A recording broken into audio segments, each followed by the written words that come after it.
would like to share with you what we call the 3 ancestral tools of well-being, or the tools of well-being that correspond with the 3 hearts and 3 planes of existence. Number 1, the most important form of nourishment is the degree to which we are thankful, grateful, and appreciative for who we truly are, where we are, and when we are, all of which are paradise. Number 2 is the connection to the spirit, to the sky, to the cosmos, through our prayer, through our connection, through talking to everything that's around us, talking to ourselves and having the connection to our own spirit.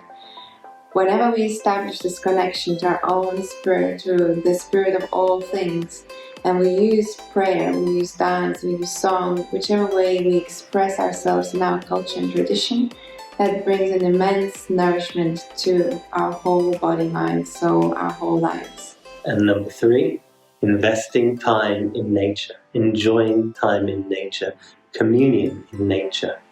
really communicating with the elements, talking to Mother Earth, most importantly, listening to Mother Earth, receiving the magic and the mystery and the communications from both the plant kingdom, the animal kingdom, the humans around us, and how the elements talk to us directly. Observing how nature moves in our environment and coming into alignment and resonance with that. Reestablishing ourselves as the essential part of the whole and becoming alive and in tune with it, and recognizing all that is essential in our lives and reprioritizing those things in our lives, the elements, the simple being, the nature, the spirit, the song, the creativity, good relations, and putting priority to those things in our lives will bring so much well-being, happiness, joy, and peace, not just to us, but to all our relations. Living as nature, living as the wild,